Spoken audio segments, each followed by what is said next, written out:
কুয়াকাটায় উদ্বোধনের আগে সাগর গর্ভে ভেসে গেল 4,75,00,000 টাকার সৈকত সড়ক।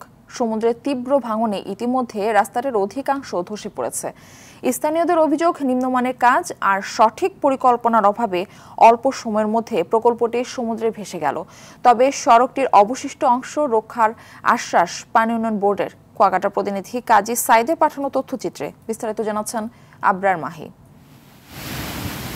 2023-24 অর্থ বছরে সাগরকন্যাকে নতুন করে সাজানোর জন্য এই প্রকল্পটি বাস্তবায়ন করা হয়, কিন্তু ঠিকাদারি প্রতিষ্ঠান মেসার্স মোল্লা ট্রেডার্স, মেসার্স আবরার ট্রেডার্স ও SM ট্রেডার্স নিয়ম নীতি তোয়াক্কা না করে নিম্নমানের নির্মাণ সামগ্রী দিয়ে কাজ করে।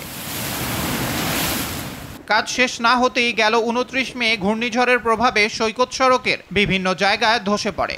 দ্রুত পদক্ষেপ না নিলে ভোগান্তির আশঙ্কা এলাকাবাসীর। সৈকতে পানি উন্নয়ন বোর্ড থেকে যেই জিও ব্যাগ এবং জিও টিউব দিয়ে প্রোটেকশন দেওয়া হয়েছিল, এগুলি শুধু নামে মাত্র দেওয়া হয়েছে তাদের ফায়দা লটার জন্য।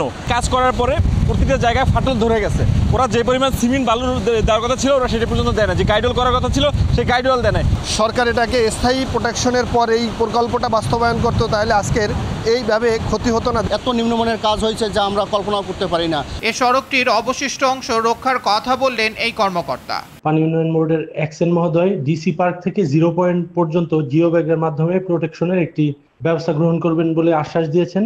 কুয়াকাটা পৌরসভার রাজস্ব ফান্ড থেকে আমরা প্রায় 10 লক্ষ টাকা মূল্যের একটি প্রকল্প গ্রহণ করব, যার মাধ্যমে ভাঙা রাস্তাটির প্রোটেকশন নিশ্চিতকরণের ব্যাপারে আমরা উদ্যোগ গ্রহণ করছি। ঠিকাদারি প্রতিষ্ঠানগুলোকে না দিয়ে পুনরায় প্রকল্প বাস্তবায়নের দাবি সবার।